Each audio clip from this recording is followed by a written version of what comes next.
Close your eyes and settle in for tonight's journey. We're traveling to a land of mist and mountains, of ancient stones and whispered legends, a place where beauty and brutality walked hand in hand through the centuries. Tonight, we're going to medieval Scotland. Before we begin, I'd love to know where you're listening from. Drop a comment below telling me your location and what time it is there, whether you're winding down in New York, starting your morning in Tokyo, or somewhere in between. I'm glad you're here, and if you enjoy these gentle explorations of the past, go ahead and subscribe so you never miss a journey. Now, get comfortable, really comfortable. Adjust your pillow, pull up your blanket, and let your breathing slow, because the Scotland we're visiting tonight isn't the Scotland of postcards and tourist brochures. It's a harder place, a colder place, a place where survival was never guaranteed. Imagine waking up in the Scottish Highlands in the year 1300. The first thing you'd notice is the cold, not the kind of cold you can escape by turning up the heat. This cold seeps into your bones and stays there. Your breath mists in the air even inside your small stone cottage. The fire has died down during the night because fuel is precious. You can't waste it while you sleep. You're lying on a rough mattress stuffed with heather and straw. It's scratchy and uncomfortable, and you share it with whoever else lives in this tiny house. Privacy doesn't exist in medieval Scotland. Space is too valuable. Warmth is too important. Bodies huddle together for survival. The walls around you are thick stone, but they're not smooth like modern walls. They're rough and damp, with gaps where the wind whistles through. There's one small window, just a hole really, covered with an animal hide to keep out the worst of the weather. No glass. Glass is for churches and castles, not for common folk. As you sit up, you feel the ache in your muscles. Every part of your body hurts from yesterday's work. And the day before, and the day before that, because in medieval Scotland, work never stops. From the moment you can walk, you work. Children work, the elderly work. Everyone works, constantly, just to survive. You're hungry. You're always hungry. That gnawing feeling in your stomach is so constant you've almost forgotten what it feels like to be truly full. Breakfast, if you can call it that, will be oat porridge. The same thing you ate yesterday, and the day before, and the day before that. The oats are coarse and bland, sometimes mixed with water, sometimes with milk if you're lucky. No sugar, no honey, just oats, maybe with a pinch of salt if your family can afford it.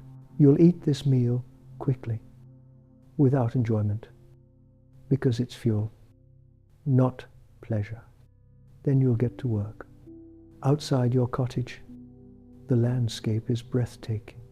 Rolling hills covered in purple heather, mountains rising in the distance, their peaks often hidden in cloud, locks of deep, dark water reflecting the grey sky. It's beautiful in a harsh, unforgiving way, but you don't have time to appreciate the beauty. You have fields to tend, animals to care for, peat to cut for fuel. The land is your life, and it's a demanding master. The soil is thin and rocky. The growing season is short. The weather is unpredictable. One bad harvest means starvation. If you're a man, your day involves back-breaking labor in the fields, plowing with wooden tools pulled by oxen, planting seeds by hand, harvesting with a scythe when the time comes. Every action requires tremendous physical effort. There are no machines to help you, just your body, growing more bent and broken with each passing year. If you're a woman, your day is no easier. You'll milk the cows before dawn, your hands aching from the cold. You'll tend the small garden beside the cottage, growing turnips and cabbages. You'll spin wool, weave cloth, make clothes for your family. You'll cook, clean, care for children, and somehow find time to help in the fields during harvest. Children in medieval Scotland don't play much. They work. A 6-year-old might watch the sheep, keeping them from wandering. A 10-year-old works alongside adults, learning by doing. There's no school for most children. No books, no childhood as we understand it, just survival. The cottage you live in is small, 1 room, maybe 2 if you're fortunate. The floor is packed dirt, covered with rushes that need to be changed regularly. The smell inside is strong, a mixture of smoke, unwashed bodies, animal waste, and cooking odors. You're used to it. Everyone smells like this. You share this space with your family, and sometimes with animals. In winter, sheep or a cow might be brought inside for warmth and protection. Their body heat helps keep everyone alive through the coldest months. The separation between human and animal is much smaller than in modern times. Your possessions are few: a cooking pot, some rough wooden bowls and spoons, the clothes on your back and maybe 1 other set, a blanket or 2, tools for working. That's about it. Everything you own could fit in a single bag. Material wealth simply doesn't exist for common people.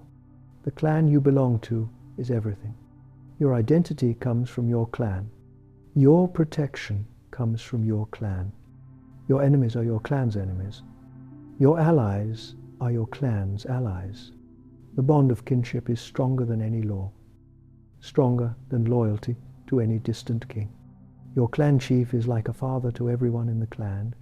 He settles disputes. He leads in battle. He protects his people. And in return, they give him absolute loyalty. To betray your clan is the worst thing you can do. It means exile. And exile in medieval Scotland is often a death sentence. But clan loyalty also means violence.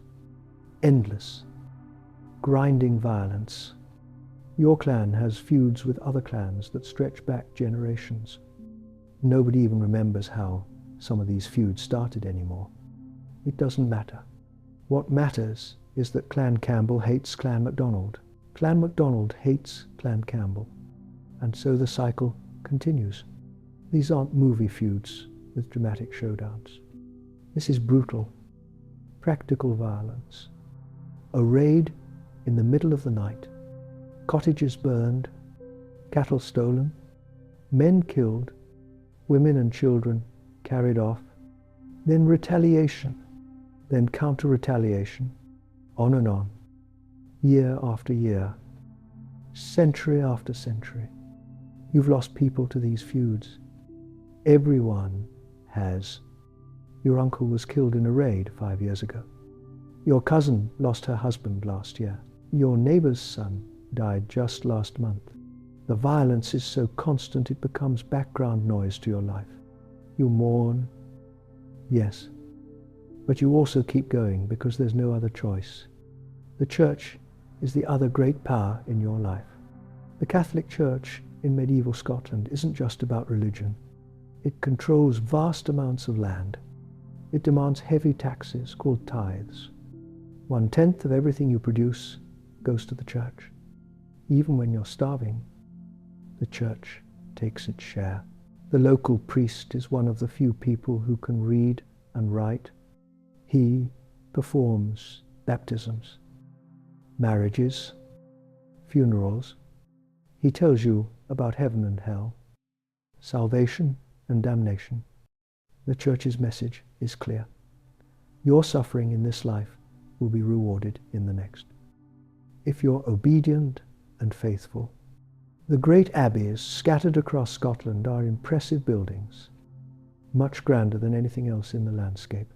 Monks in these abbeys copy manuscripts, tend the sick, and pray for hours each day. They live lives of relative comfort compared to you, fed by the tithes of peasants who often go hungry. But the church also offers some comfort. In a brutal, uncertain world, the promise of heaven provides hope. The rituals of the church give structure to life. Baptism, marriage, last rites. These mark the important moments. And sometimes, just sometimes, a monastery will give shelter to those in desperate need. Sunday is supposed to be a day of rest, devoted to God. But for most people, it's the only day they can catch up on tasks that weren't finished during the week. You might attend church in the morning, listening to a mass in Latin that you don't understand. Then it's back to work. The church also brings fear. Fear of hell, certainly, but also fear of being accused of witchcraft or heresy. The church is always watching the signs of deviance. A woman who lives alone, who knows too much about herbs and healing, might be called a witch. The punishment is terrible. Torture, then burning at the stake. You've heard stories of witch trials. Everyone has. A woman is accused by her neighbors, maybe out of genuine fear, maybe out of jealousy or spite. She's arrested, interrogated, tortured until she confesses. Then she's killed, usually by fire, as a warning to others. It doesn't happen every day, but it happens enough to create constant anxiety. As the morning wears on, you work in the fields under a grey sky. It rains often in Scotland. A light, persistent drizzle that soaks through your woolen clothes and chills you to the bone. You don't have waterproof clothing. You just get wet and stay wet and hope you don't get sick. The diet here is monotonous. Oats for breakfast, oats for lunch, maybe some turnips or cabbage. If you're lucky, a bit of cheese or dried fish. Meat is rare, usually only at festivals or when an animal dies of illness and needs to be eaten quickly before it spoils. Fresh fruit is almost unheard of outside the brief summer season. This poor diet means most people are malnourished. Children grow up stunted. Adults are thin and weak. Diseases caused by vitamin deficiencies are common. Scurvy makes your gums bleed and your teeth fall out. Rickets bends children's bones. But there's no understanding of nutrition, no way to fix these problems. Disease is a constant threat. In your village of maybe 50 people, someone is always sick. Fevers, coughs, stomach ailments, mysterious pains. Most people suffer in silence because there's nothing to be done about it. The local healer might have some herbal remedies, but they're hit or miss. When serious epidemics strike, whole villages can be wiped out. You've heard stories of the Black Death that came 2 generations ago, killing 1 in every 3 people across Scotland. The plague can return at any time. There's no protection against it. No cure. You just pray it passes you by. Childbirth is particularly dangerous. Many women die giving birth. Many babies die in their first year. If a woman has 10 children, she might expect 3 or 4 to survive to adulthood. This is normal, expected. You know women who've buried child after child. Life expectancy is short. If you survive childhood, you might live to 40 or 50 if you're very lucky. Most people die younger. Their bodies are worn out by hard labor and poor nutrition, an injury that would be minor today. A broken bone, an infected cut, can be fatal in medieval Scotland. As the day draws to a close, you return to your cottage, exhausted. Your hands are blistered and bleeding from the day's work. Your back aches. Your stomach growls with hunger. You eat another meal of oat porridge, maybe with a small piece of dried fish if it's available. The evening is spent by the fire, which has been carefully built up again. Fuel is precious, so you use peat, dense blocks of compressed vegetation cut from the moorland. It burns slowly, producing more smoke than heat, filling the cottage with a thick haze. There's no entertainment as we'd understand it, no television, no books for most people, no games beyond simple ones. You might talk with your family, sharing news and gossip from the village. You might tell stories, passing down the oral traditions of your clan. Or you might just sit in exhausted silence. As darkness falls completely, you prepare for bed. There are no lights except the fire, and maybe a simple oil lamp if you can afford the oil. The darkness is absolute in a way modern people rarely experience. When the fire dies down, you can't see your hand in front of your face. You lie down on that scratchy heather mattress again, pulling your thin blanket around you. The cold seeps in immediately. You huddle close to whoever shares your bed, sharing warmth. Outside, the wind howls across the moors. Inside, the cottage creaks and groans. Tomorrow will be the same as today, and the day after that, and the day after that. This is your life in medieval Scotland. Hard, cold, hungry, dangerous, but it's the only life you know, and you endure it because there's no alternative. Sleep comes despite the discomfort. Your body is so exhausted it has no choice, and as you drift off, you might spare a thought for your ancestors who lived this same life, and for your children who will inherit it after you're gone. This is the reality of medieval Scotland. Not romantic, not heroic, just survival, day after grinding day, in one of the harshest environments imaginable. Morning comes too early in medieval Scotland. We wake before dawn because there's work to be done, and daylight is precious. In winter, you might have only 8 hours of dim light to work by. You can't waste a minute. Today, let's talk about what it really means to be part of a clan, because the clan system defined Scottish life in ways that are hard for modern people to understand. Your clan isn't just your family. It's your entire world, your identity, your protection, your purpose. The clan chief is the head of this extended family. He's usually the eldest male descendant of the clan's founder.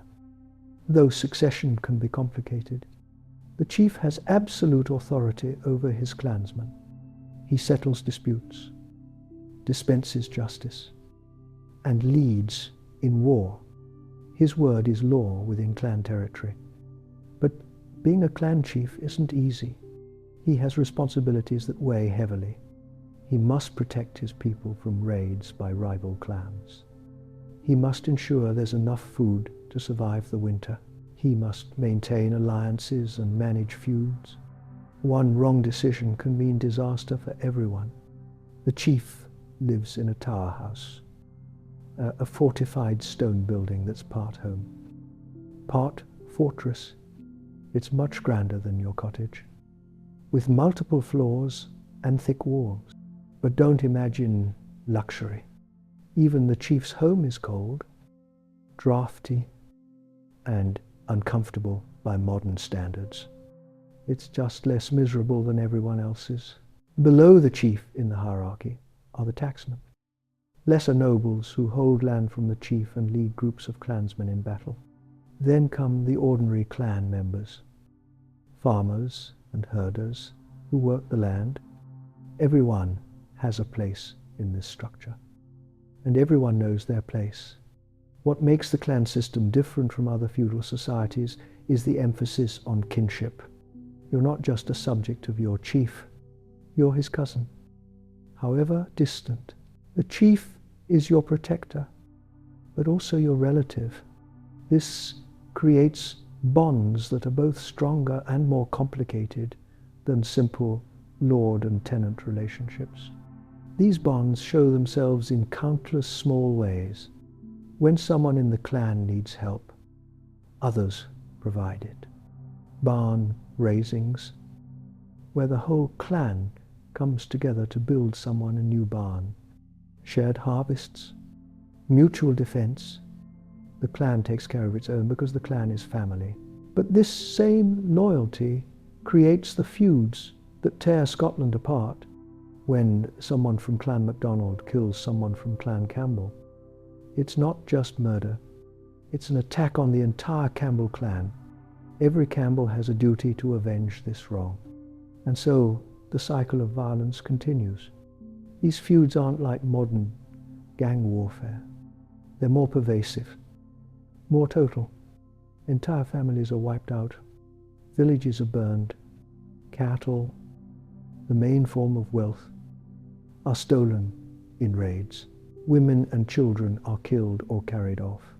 The violence is systematic and merciless. The feud between Clan Campbell and Clan MacDonald is particularly bitter. It's been going on for so long that nobody really remembers how it started. Some say it began with a land dispute in the 1200s. Others point to insults and murders that built up over generations. What matters is that the hatred is deep and seemingly eternal. In 1692, this feud reached its horrific climax at the massacre of Glencoe. Clan Campbell soldiers, acting on government orders, stayed as guests in MacDonald homes for nearly 2 weeks. Then, on a cold February morning, they turned on their hosts and slaughtered them. Men, women, children, 38 people killed, more driven into the snowy mountains where they froze to death.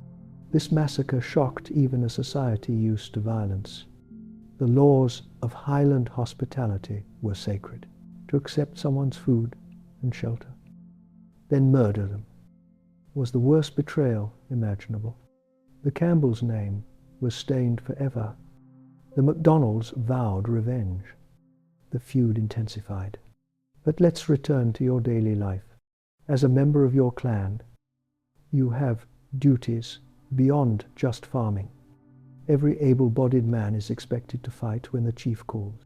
You train with weapons from a young age. The sword, the dirk, the targ, a round wooden shield.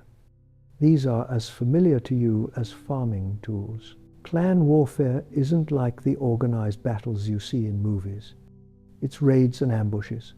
A group of 20 or 30 men sneaking into rival territory at night, stealing cattle, burning cottages, killing anyone who resists, then fleeing back to your own territory before reinforcements arrive. You've participated in these raids. Everyone has. It's terrifying. You don't want to die, and you don't want to kill, but you have no choice. Your chief commands, and you obey. Loyalty to the clan demands it. And if you refuse, you'll be cast out, which means death anyway.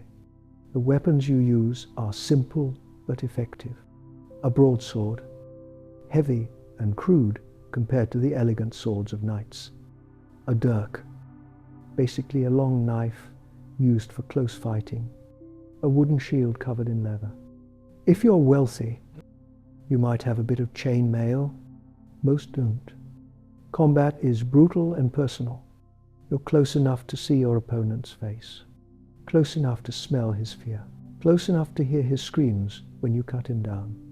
There's no romance in this violence. It's ugly and traumatic, and it haunts you afterward. But you learn to live with it. Everyone does. The violence is part of life. Like the cold and the hunger, You develop a hard shell around your emotions. You don't talk about the men you've killed or seen killed. You just carry it silently, along with all the other burdens. Women in medieval Scotland have it no easier. If anything, their lives are harder because they're not just fighting the physical challenges of the environment. They're also fighting the limitations placed on them by society. A woman's value is measured by her ability to bear children and work hard. She has almost no legal rights. Her father owns her until she marries. Then her husband owns her. She can't own property, can't make contracts, can't testify in court. She's essentially property herself. Marriage isn't about love. It's a business arrangement, often made when the woman is very young. A girl might be betrothed at 12, married at 14. She has no say in the matter. Her father arranges the match to benefit the clan, forming alliances or settling disputes. The wedding night is not romantic. It's traumatic for a young girl who barely understands what's happening. But she endures because she has no choice. And within a year, she'll likely be pregnant with her first child, then pregnant again and again and again. Pregnancy is dangerous. Childbirth is often fatal, but it's expected, demanded even. A woman's worth is in the children she produces, especially sons. If she can't have children, her husband can put her aside and marry someone else. She has no recourse. Even if she survives multiple childbirths, the toll on her body is enormous. By age 30, a woman who's had 6 or 7 children looks 50. Her teeth are rotting from poor nutrition and multiple pregnancies. Her body is worn out. Many women die young. Their bodies simply giving up. But women work just as hard as men. They tend gardens, milk cows, make cheese and butter, spin wool, weave cloth, make clothes, cook, clean, care for children, and help with heavy farm work during harvest. They work from before dawn until after dark, every single day. There's a saying in the Highlands, a man works from sun to sun, but a woman's work is never done. It's absolutely true. Men can rest in the evening. Women are still spinning wool by firelight, still tending to children, still preparing for the next day. And women face additional dangers. A woman traveling alone might be attacked. A woman who knows too much about herbs might be accused of witchcraft. A woman who speaks too freely might be beaten by her husband, which is considered his right. There's no escape from male authority. Yet women find ways to maintain dignity and even power within these constraints. A clan chief's wife has considerable influence, managing the household and offering counsel. Older women, past childbearing, often have more freedom and respect. Some women become healers, using knowledge passed down through generations. But for most women, life is simply endurance. Enduring pregnancy and childbirth, enduring hard labor, enduring male authority, enduring the constant threat of violence. They develop their own forms of strength, quieter but no less real than the physical strength men prize. As the day wears on, you might hear news from outside your immediate area. News travels slowly in medieval Scotland. A traveller might bring word from a village 20 miles away, but that news could be weeks old by the time you hear it. The most important news concerns threats to the clan, movements of rival clans, English armies in the south, orders from the king. Though the king's authority means little in the remote highlands, the clan chief decides what matters and what doesn't. Sometimes the news is of plague, an outbreak in a nearby region, This sends terror through the village. Everyone remembers the stories of the Black Death, how it killed indiscriminately, how entire families died within days, how the survivors had to burn the bodies for fear of further contagion. If plague is nearby, the village might try to isolate itself. Strangers are turned away. Anyone showing symptoms is forced out, left to die alone in the wilderness. It's cruel, but survival is cruel. Better to sacrifice one person than risk the entire village. Other news concerns the harvest in different regions. A good harvest somewhere else might mean food is available for trade. A bad harvest means famine is coming. People start hoarding what little they have. Prices for grain rise. The poor begin to starve. Famine is a regular occurrence in medieval Scotland. A wet summer that rots the crops. A cold spring that kills seedlings. A drought that withers everything. Any of these can mean disaster. And when famine comes, it's brutal. You start by eating less, 1 meal a day instead of 2. Then every other day, you eat things you wouldn't normally eat. Grass, bark, anything to fill your stomach.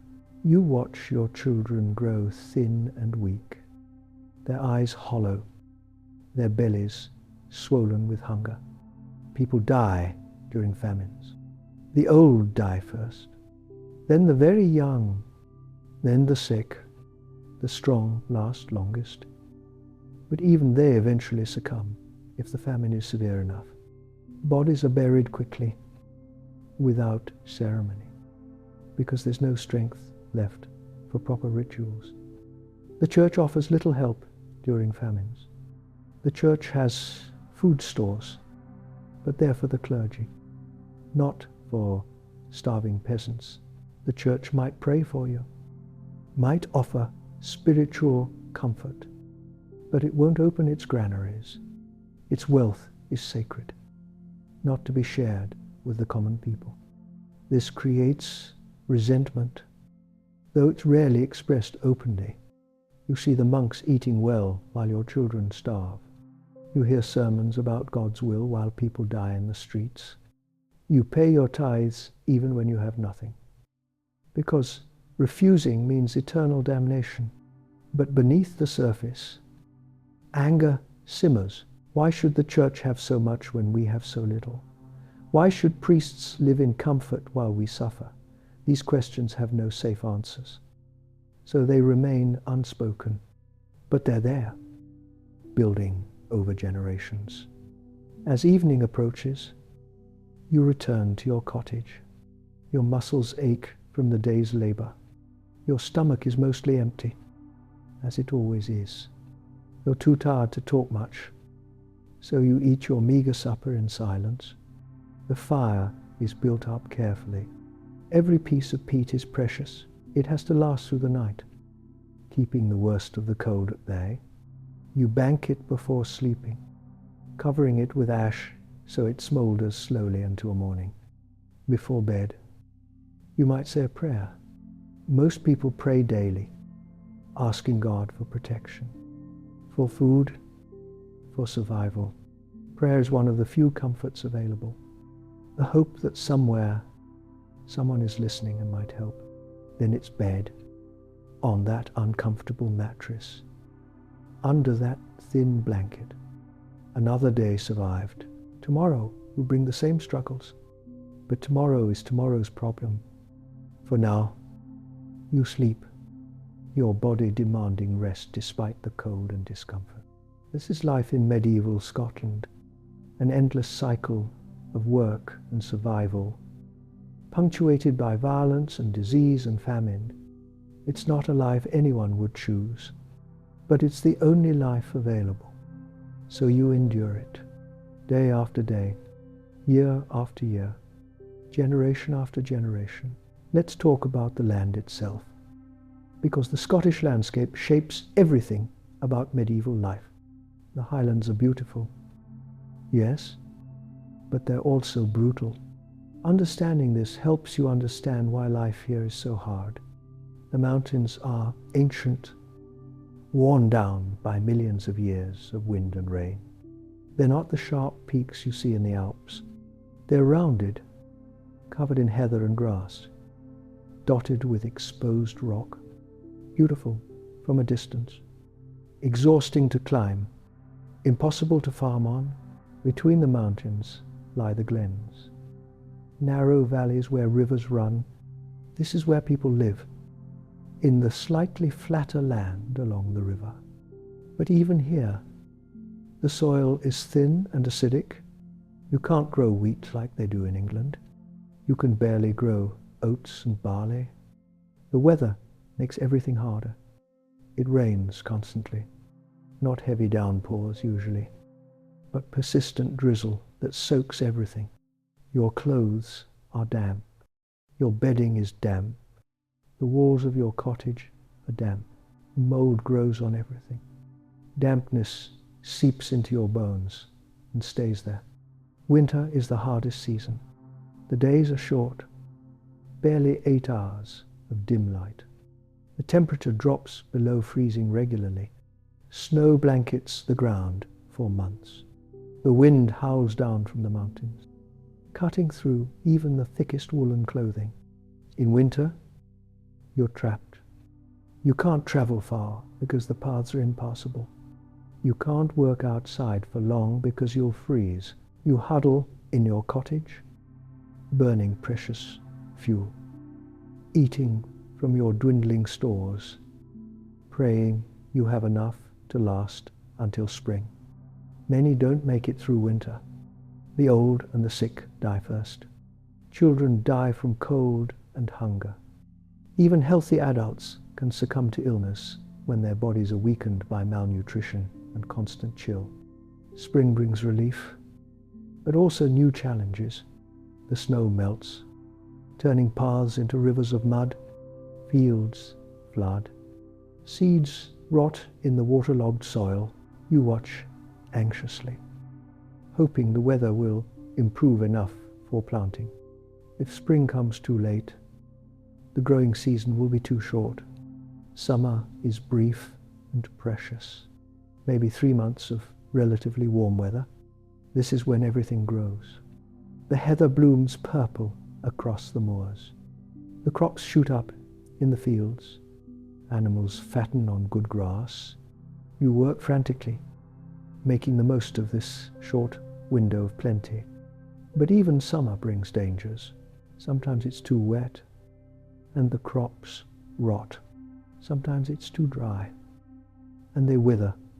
Sometimes it's too cold, and they don't ripen. The weather is unpredictable, and your survival depends on it. Autumn is harvest time. This is the most critical period of the year. Everything depends on bringing in a good harvest. You work from dawn until long after dark, cutting grain with scythes, bundling it, storing it. Every able person helps, even small children. If the harvest is good, you might survive the winter. If it's poor, people will starve. It's that simple. That's stark. There's no grocery store to fall back on. No food aid, just what you can grow and preserve. Preservation is crucial. You can't eat fresh vegetables all year, so you preserve what you can. Root vegetables, like turnips, are stored in pits. Cabbage is fermented into something like sauerkraut. Meat is salted or smoked, though most people rarely have meat to preserve. Fish is more common, especially in coastal areas. Herring and other fish are caught, salted, and dried. They become hard as wood, but they'll keep for months. Soaked in water and cooked, they provide crucial protein during winter. Milk is preserved as cheese. The process is simple but time-consuming. Milk is curdled, the whey drained off. The curds pressed and aged. The result is a hard, salty cheese that keeps through winter. It's not delicious, but it's food. The highland landscape also shapes how people move and communicate. There are no roads as we'd understand them, just paths worn by generations of feet and hooves. These paths wind through the glens, following the easiest route, which is rarely the shortest. Travel is slow and dangerous. You might cover 10 miles in a day if you're lucky. 20 miles away might as well be a different world. You could live your entire life never traveling more than 30 miles from where you were born. This isolation shapes culture profoundly. Each glen, each valley, develops its own slightly different way of doing things. Different stories, different songs, different dialects. The highlands are not uniform. They're a patchwork of small, isolated communities.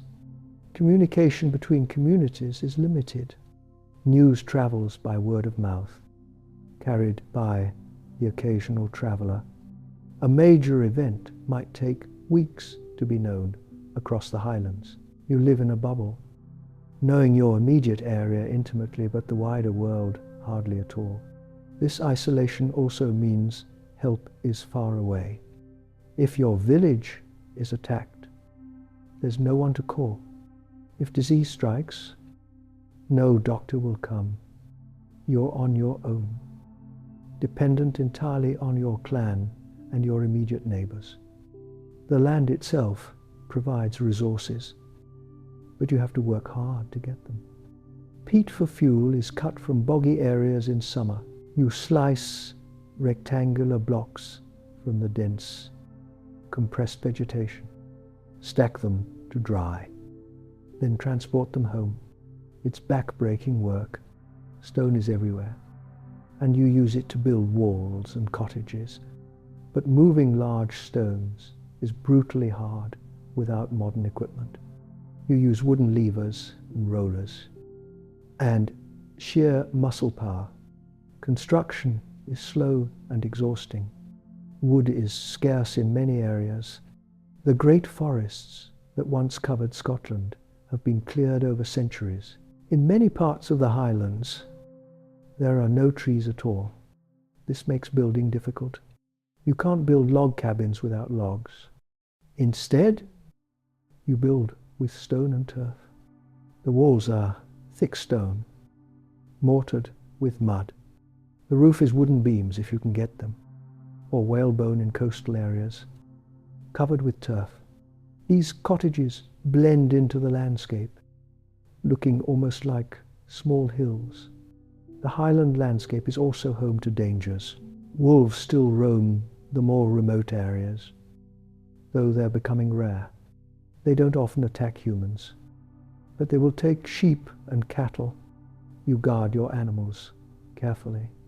More dangerous are human predators, raiders from rival clans, outlaws who've been cast out from their own clans, desperate men willing to kill for food or shelter. The wilderness provides cover for those with ill intent. Water comes from streams and springs. There are no wells in most places. You walk to the nearest water source, fill containers, and carry them home. The water might not be clean. It carries disease, but you have no choice. You drink what's available. Disease spreads easily in these conditions. Cholera from contaminated water, typhoid, dysentery. These waterborne diseases kill thousands. But people don't understand the connection between dirty water and illness.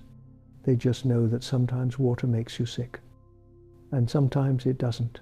The land also shapes spirituality. The old Celtic beliefs haven't entirely disappeared. Even though everyone is officially Christian now, there are still sacred springs and holy wells, ancient standing stones that people visit to make offerings. Fairies are real to most people, not the cute, tiny fairies of children's stories, but dangerous beings who can curse you or steal your children. You leave offerings for them. You avoid certain places at certain times. You take the fairy folk seriously. Christianity has overlaid these beliefs but not erased them. Most people practice a blend of Christian and pagan traditions. They go to church on Sunday, but they also leave milk out for the fairies. They pray to saints, but they also know not to disturb ancient burial mounds. The landscape is full of history and legend. That cairn of stones marks where a battle was fought. That glen is where a famous hero died. That mountain is where the fairies hold their revels. The land itself is a storybook, teaching history to each generation. Seasonal festivals mark the turning of the year. Beltane in spring, when cattle are driven to summer pastures. Samhain in autumn, when the boundary between living and dead grows thin. These festivals are partly Christian now, but their roots go back to pagan times. At Beltane, fires are lit on hilltops. Cattle are driven between the fires for purification and protection. People dance and feast if food is available. It's a celebration of new life, of surviving another winter, of hope for the growing season. At Samhain, people remember the dead. They tell stories of ancestors. They leave food out for spirits. They're mindful that the dark half of the year is beginning, that winter is coming, that death is closer during the cold months. These festivals provide rare moments of joy in hard lives. People gather from surrounding areas. There's music, the skirl of bagpipes echoing off the mountains. There's dancing, there's storytelling. For a brief time, the harshness of life is forgotten. But even these celebrations are shadowed by reality. The music is mournful as often as joyful. The stories are of loss and struggle as much as triumph. The dances are energetic but tinged with desperation, a defiant expression of life in the face of constant death. As you work through the day, you're always aware of the land around you, the mountains watching like ancient guardians, the lochs reflecting the grey sky, the heather swaying in the constant wind. This landscape is beautiful, but it's also your adversary, constantly testing your strength and will to survive. The land gives life, providing water and grazing and fuel, but it also takes life through exposure, through flooding, through avalanches of stone and mud. It's neutral, indifferent to human suffering. It simply is, and you must adapt to it or die. By evening, you're exhausted from battling the land. Your hands are torn from cutting peat or building stone walls. Your back aches from bending over crops or hauling water. You return to your cottage as the light fails, grateful for even its meager shelter. The fire is rebuilt carefully because fuel is always precious. The smoke fills the cottage, irritating your eyes and lungs. But the smoke also preserves food hanging from the rafters, so you tolerate it. Everything has multiple purposes when you live this close to survival. As darkness falls completely, the land outside becomes mysterious and threatening. You can hear animals moving in the night, wind rushing through the glens, streams running over rocks. The land is alive with sound, but none of it is human. This nightly isolation reinforces your sense of vulnerability. Out there in the darkness is everything that might kill you. The cold, wild animals, raiders, spirits. In here, around this fire, is temporary safety, but it's fragile, and you know it. You sleep knowing the land will still be there tomorrow, making the same demands, requiring the same back-breaking labor, testing you the same way it tested your parents and will test your children. The land is eternal. You are temporary. But while you live, you'll wrest what survival you can from from this beautiful, brutal landscape. Now, let's talk about something that overshadowed all of medieval Scottish life. The constant threat of war, because Scotland wasn't just fighting internal clan feuds. It was caught between larger powers, especially England to the south. The English had coveted Scotland for centuries. They saw it as a wild frontier, ripe for conquest and civilizing. English kings claimed overlordship of Scotland, insisting that Scottish kings owed them fealty. The Scots, naturally, disagreed violently with this idea. In 1296, Edward I of England, known as Longshanks, because of his unusual height, decided to settle the matter with force.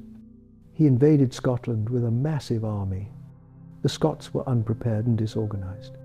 Within months, Scotland was under English occupation. Longshanks was brutal in victory. He stripped the sacred stone of destiny from Scone Abbey and took it to England. This stone was used in coronation ceremonies, and its removal was a profound humiliation. He installed English administrators. He demanded homage from Scottish nobles.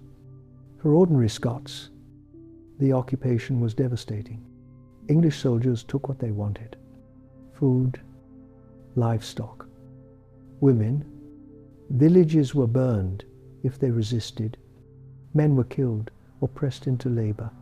The English brought a systematic cruelty that exceeded even the violence of clan warfare. But resistance began almost immediately. It started small: a murdered English soldier here, a burned supply wagon there. Then it grew, and the man who would become the symbol of Scottish resistance was William Wallace. Wallace wasn't a great noble. He was from the minor gentry, a nobody in the grand scheme of things. But he had courage, tactical genius, and a burning hatred for the English occupiers. He gathered followers, peasants and minor nobles, who were tired of English oppression. Wallace's tactics were guerrilla warfare, hit-and-run attacks, ambushes in the forests and mountains, cutting supply lines. He avoided pitched battles where English numbers and heavy cavalry would have crushed him. Instead, he used the land itself as a weapon. His greatest victory came at Stirling Bridge in 1297. A large English army needed to cross a narrow bridge over the River Forth. Wallace waited until half the English force had crossed, then attacked. The English on the far side couldn't help. Those on the near side were trapped and slaughtered. This victory electrified Scotland. Common people rallied to Wallace. He was made Guardian of Scotland, effectively the country's military leader.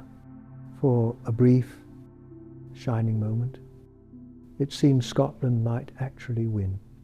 But Edward I wasn't finished. The next year, he returned with an even larger army. At Falkirk, English longbowmen decimated Wallace's forces. The Scots fought bravely, but bravery couldn't stop arrows. Wallace's army broke and fled. His reputation was shattered. Wallace continued fighting as a guerrilla, but it was a losing battle. Eventually, he was betrayed by Scottish nobles who'd made peace with Edward. He was captured, taken to London, and subjected to a horrific execution. First, Wallace was dragged through the streets behind a horse. Then he was hanged, but cut down before death. Then he was disemboweled while still alive, then beheaded.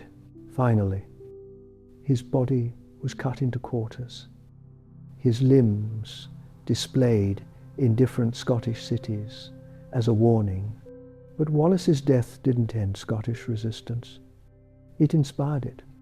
Another noble, Robert the Bruce, took up the cause. Bruce was more politically skilled than Wallace, building alliances and biding his time. In 1314, he faced the English at Bannockburn. Bannockburn was the decisive battle. Bruce chose the battlefield carefully. Boggy ground that would neutralize English cavalry. He prepared the field with hidden pits and obstacles. When the English charged, they were channeled into killing zones where Scottish spearmen waited. The battle was brutal.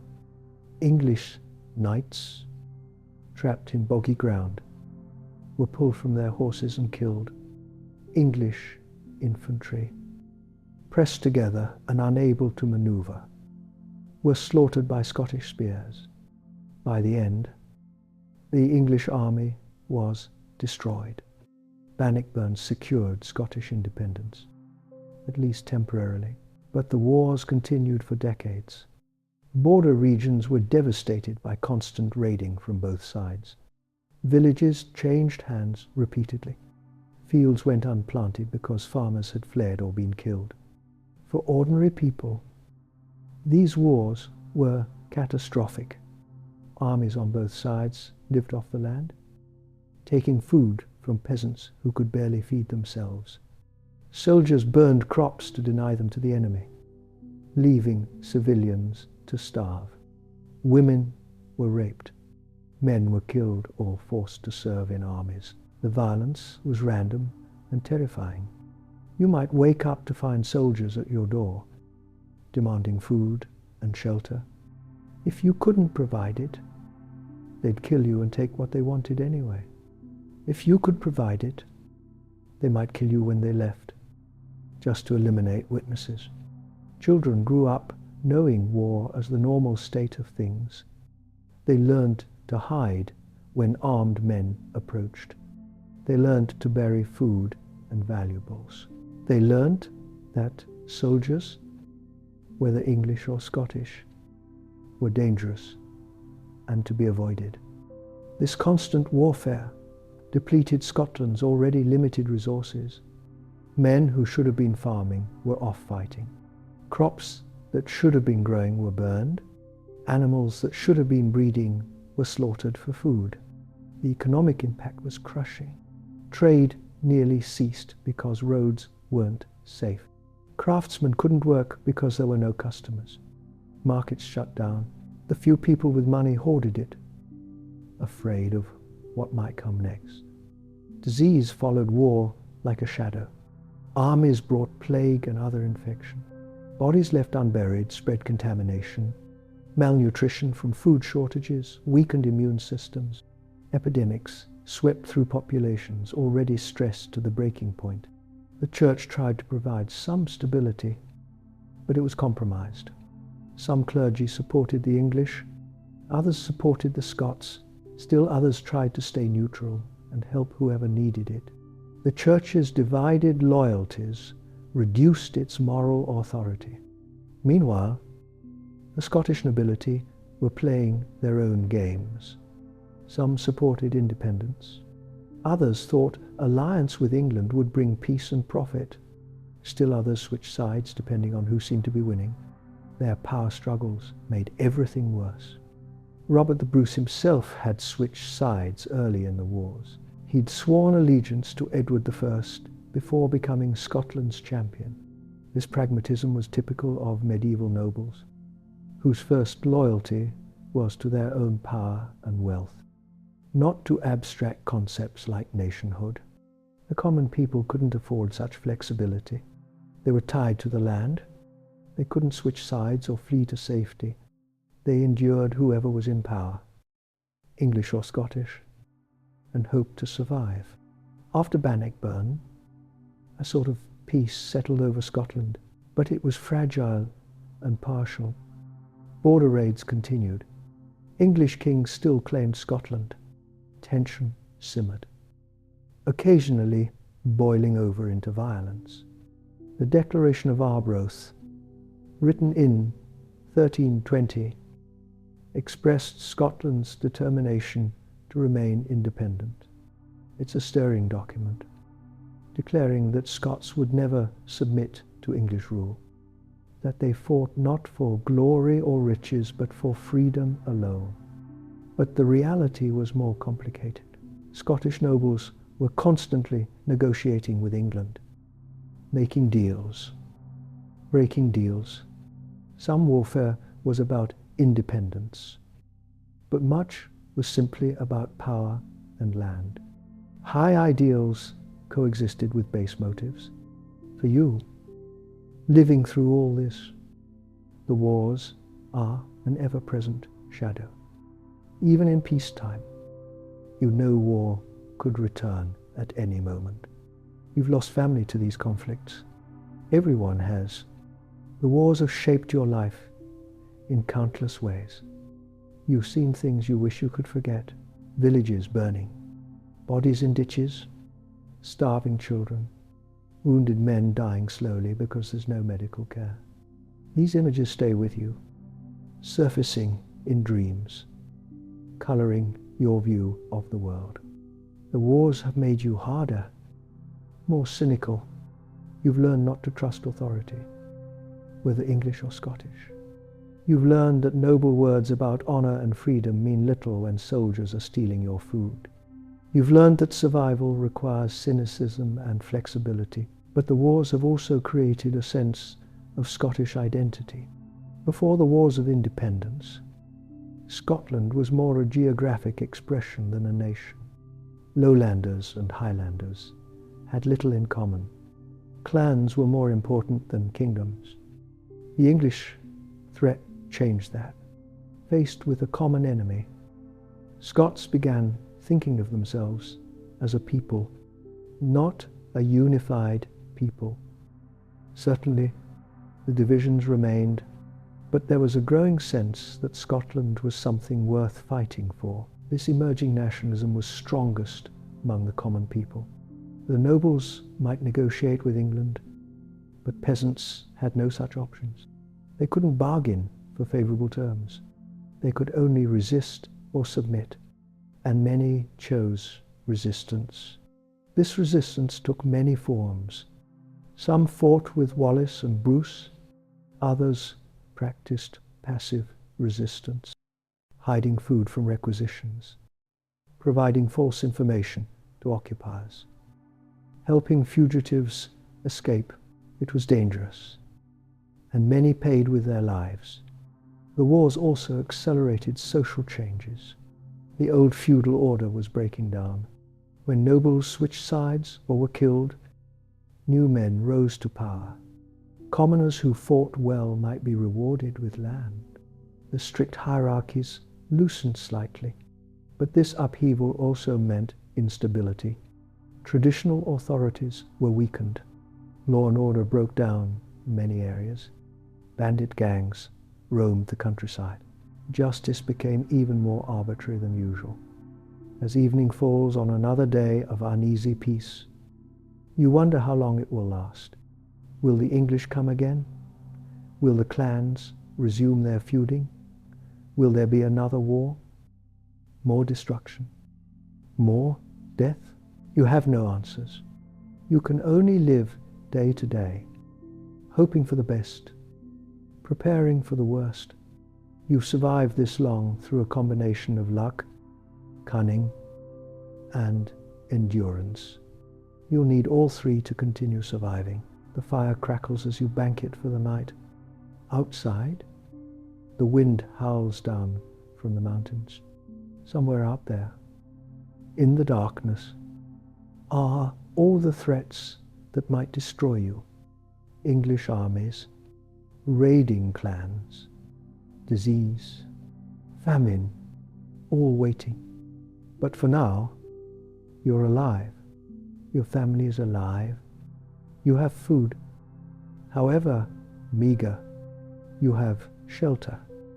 However poor, tomorrow will bring new challenges, but you'll face them as you faced all the others, with grim determination and the knowledge that this is simply how life is. As you drift towards sleep, you think about the generations who came before you, who survived similar hardships, and the generations who will come after who'll inherit this same struggle. It's a sobering thought, but also oddly comforting. You're part of something larger than yourself, a long chain of survival stretching into the past and future. Sleep comes, bringing temporary escape from the harsh realities of medieval Scottish life. Tomorrow, the struggle begins again, but tonight, you rest. Let's talk about the Catholic Church, because understanding the Church's power helps you understand medieval Scotland. The Church wasn't just a religious institution. It was the most powerful organization in the country, rivaling even the king. The Church owned enormous amounts of land. Some estimates suggest the Church controlled a quarter of all land in Scotland. Monasteries and abbeys held vast estates, worked by peasants who paid rent just as they would to any noble landlord. This land made the Church wealthy beyond imagination.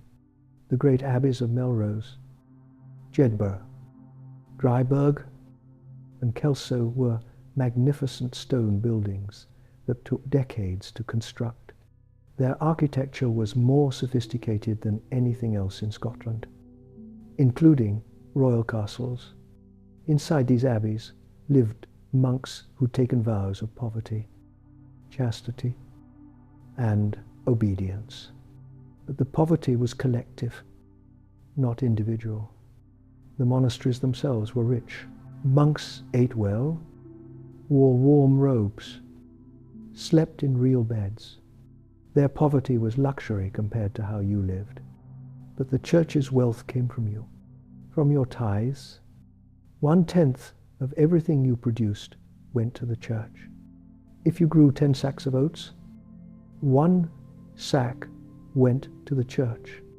If you had 10 sheep, 1 sheep went to the Church.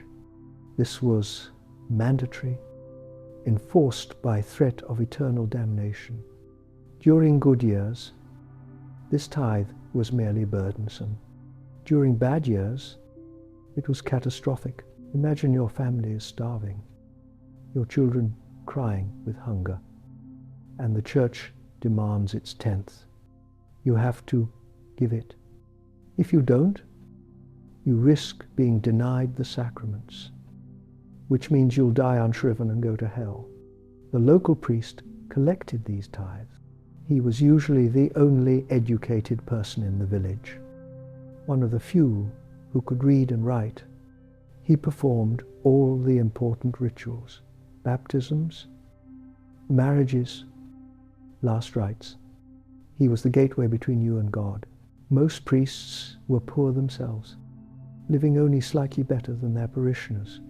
They received a small portion of the tithes they collected, with the rest going up the hierarchy to bishops and abbots. Some priests were genuinely devoted, trying to help their flocks. Others were lazy, drunk, or corrupt. The Church controlled every important moment of your life. When you were born, you were baptized within days. This removed original sin and made you a Christian. Without baptism, you couldn't go to heaven. If a baby died unbaptized, its soul was lost forever. When you married, the Church blessed the union. Marriage was a sacrament, holy and indissoluble. Once married, you stayed married until death. Divorce was nearly impossible. Annulment existed but was expensive, available only to the wealthy. When you sinned, you confessed to the priest. He assigned penance, prayers, or good works to atone for your sins. If you died without confessing serious sins, you'd go to hell. This gave priests enormous power over people's lives. When you died, the priest gave you last rites, anointing you with holy oil and hearing your final confession. Without last rites, your soul might not reach heaven. Families would pay almost anything to ensure a dying relative received this final sacrament. The Church taught that most people went to purgatory after death, a place of punishment where sins were burned away before you could enter heaven. The time in purgatory could be reduced through prayers, especially masses said by priests. This created an industry. Wealthy people left money in their wills for masses to be said for their souls. Hundreds, even thousands of masses might be purchased. The poor couldn't afford this, so they faced longer suffering in purgatory. The Church also promoted the veneration of saints. Scotland had its own saints, like St. Columba and St. Andrew. People prayed to saints for help with specific problems. St. Margaret for mothers in childbirth, St. Columba for protection from drowning. Relics, physical remains of saints, were incredibly valuable. A finger bone, a tooth, a scrap of clothing. These were believed to have miraculous powers. Pilgrims traveled long distances to pray at shrines containing important relics. St. Margaret, Queen of Scotland in the 11th century, became one of the most important Scottish saints. She was an English princess who married King Malcolm III. She worked to reform the Scottish Church, bringing it in line with Roman Catholic practice. Margaret was known for her piety and charity. She fed the poor, washed the feet of beggars, founded churches and monasteries. When she died in 1093, she was eventually canonized as a saint. Her shrine at Dunfermline Abbey became a major pilgrimage site. But Margaret's reforms also meant stricter control by the Church. She enforced the celibacy of priests, ending the Celtic tradition of married clergy. She insisted on Roman liturgy instead of local practices. She strengthened the Church's authority over daily life. The Church's power wasn't just spiritual.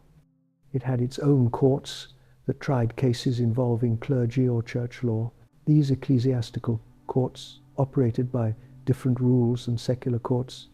A priest accused of a crime would be tried by church courts, which were often more lenient. The Church also claimed authority over moral behavior. Adultery, blasphemy, working on Sunday. These were sins that the Church punished. Punishments included public penance, where you'd stand in church wearing sackcloth while the priest announced your sin to everyone. More serious offenses brought harsher punishment. Heresy, believing something contrary to church doctrine, was the worst sin. Heretics were tried, tortured to extract confessions, then executed, usually by burning. This was believed to save their souls, even as it destroyed their bodies. Witchcraft was another grave sin. The Church taught that witches made pacts with the devil, gaining magical powers in exchange for their souls. Anyone could be accused of witchcraft. A woman who lived alone, someone with knowledge of herbs, a person with a birthmark or deformity. The witch hunts were terrifying. Once accused, you were essentially guilty. You'd be arrested, imprisoned, interrogated. Torture was used to extract confessions. Sleep deprivation, thumb screws that crushed your fingers, the rack that stretched your body, boots filled with boiling water. Under such torture, people confessed to anything, flying on broomsticks, consorting with demons, causing crop failures through curses. These confessions were taken as proof of guilt. The punishment was death, usually by burning at the stake. Thousands of people, mostly women, were executed as witches across Scotland. The peak came in the 16th and 17th centuries.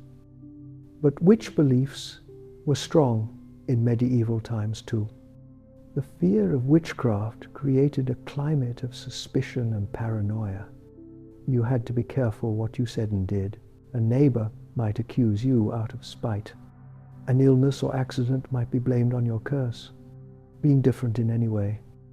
Too smart, too successful, too unlucky, could make you a target. The church also controlled education. Monastery schools trained boys to become priests or monks. Some taught reading and writing to the sons of nobles, but education was not for common people. Literacy was rare, limited to clergy and a few wealthy lay people. This monopoly on literacy gave the church enormous power. All written records were created and kept by clergy. All legal documents required clerical involvement. The ability to read and write made you special, set apart from ordinary people. The Bible itself was in Latin, which almost nobody spoke. Masses were in Latin. Church documents were in Latin. This meant people couldn't read their own religion's holy texts. They depended entirely on priests to tell them what God wanted. This created opportunities for manipulation. A corrupt priest could claim anything was God's will. He could invent sins and demand payment for forgiveness. Some priests sold indulgences, claiming that money could buy forgiveness for sins. But the church also did genuine good. Monasteries provided hospitality to travelers, crucial in a land with few inns. They cared for the sick in infirmaries, offering the only medical care available to many. They fed the hungry during famines, though never enough. Monks preserved knowledge by copying manuscripts. They maintained libraries. They studied medicine, agriculture, and other practical subjects. Without their work, much ancient learning would have been lost. Nuns ran convents where women could live without marrying. This provided an alternative for women. Though it wasn't an easy life, nuns took vows of poverty, chastity, and obedience. They spent hours in prayer, lived simply, worked hard, but they had more autonomy than married women. Some women became anchoresses, living alone in small cells attached to churches. They'd be walled in, with only a small window for food and communication. They spent their lives in prayer and contemplation. This was considered a holy calling, though it seems like torture. The church year provided structure to life. Advent, Christmas, Lent, Easter, Saints' Days, these marked the passing seasons. They provided occasions for celebration, rare breaks from endless work. Christmas was a major festival, though it was more religious than the modern version. Midnight Mass, feasting if food was available, a brief respite from labor. But it was also solemn, celebrating Christ's birth with reverence. Easter was even more important. It marked Christ's resurrection, the central miracle of Christianity. Easter week involved elaborate ceremonies, processions, special masses, fasting during Lent, then feasting at Easter if you could afford it. Saints' days peppered the calendar, each associated with a particular saint. Some were local, celebrated only in certain areas. Others were universal across Christendom. Each provided a day off from work, though off usually meant attending church services. The church taught that suffering in this life would be rewarded in the next. Your poverty, your hunger, your pain, all would earn you treasure in heaven. The rich might enjoy this world, but the poor would inherit the kingdom of God. This teaching helped people endure incredible hardship. It gave meaning to suffering. It promised justice when earthly justice failed, but it also discouraged rebellion against unjust systems. If God wanted you to be poor, who were you to complain? As evening falls, you might say your prayers, simple prayers, memorized in childhood. The Lord's Prayer, Hail Mary, prayers to patron saints. You pray for daily bread, for protection, for the souls of the dead. Prayer is one of your few comforts. The priest might visit occasionally, checking on his flock. He'd lecture about sin, encourage attendance at Mass, remind you to pay your tithes. Some priests were kind and helpful, others were stern and judgmental. Either way, you treated them with respect because they controlled your access to God. In your cottage, you might have a small crucifix, a simple cross hanging on the wall, no other religious imagery. Most people are too poor for more, but that cross reminds you constantly of Christ's suffering, which mirrors your own. The Church's presence is everywhere in medieval Scotland, in the great stone abbeys dominating the landscape, in the small parish churches in every village, in the priests who collect tithes and hear confessions, in the beliefs that shape how you understand the world. The Church promises salvation but demands obedience. It offers comfort but also fear. It helps some but exploits many. It's impossible to escape its influence. From birth to death, from waking to sleeping, the Church shapes your life. As you drift towards sleep, you might pray one more time for protection through the night, for safety from evil spirits, for mercy from a God who often seems distant and stern. The prayers come easily, worn smooth by repetition, offering a familiar comfort in a harsh world. Tomorrow the Church will still be there, still demanding, still promising, still controlling. But tonight, you rest, your conscience eased by prayer, your soul in God's hands. Or so you hope. Now, let's talk about something that haunted every moment of medieval life: disease and death. Because in medieval Scotland, death wasn't a distant abstraction. It was a constant companion, always lurking, always waiting. The biggest killer was disease. In a time before germ theory, before antibiotics, before even basic hygiene, diseases spread easily and killed readily. Simple infections could be fatal.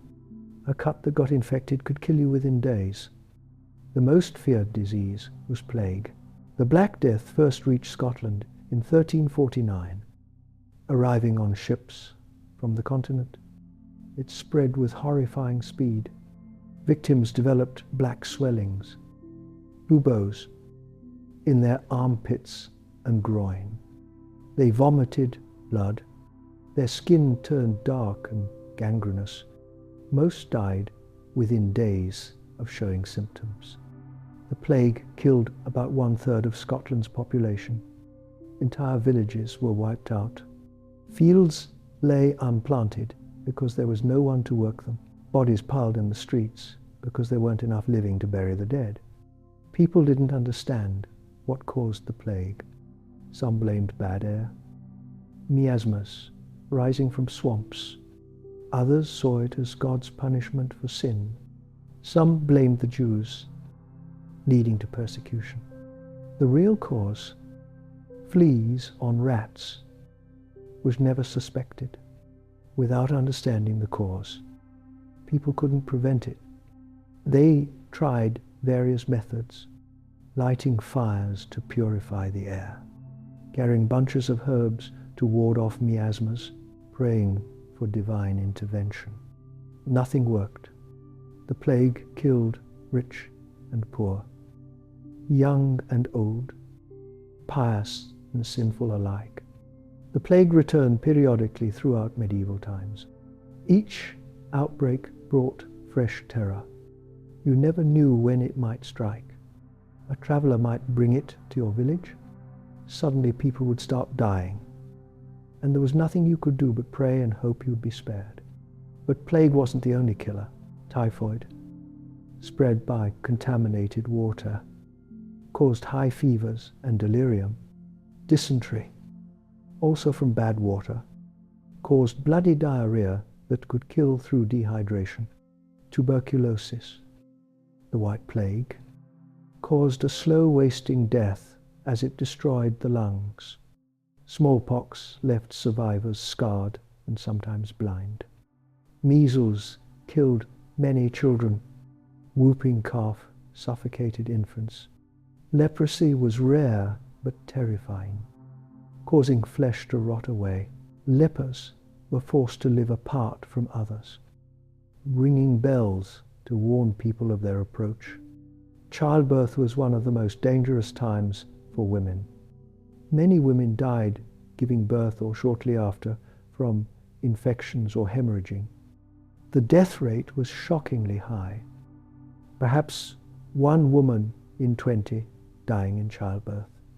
Midwives attended births, women with experience, but no medical training. They did their best, but they had no understanding of infection or complications. If something went wrong during labor, there was little they could do. The mother, the baby, or both might die. Women faced this danger repeatedly. A woman might have 10 pregnancies in her lifetime.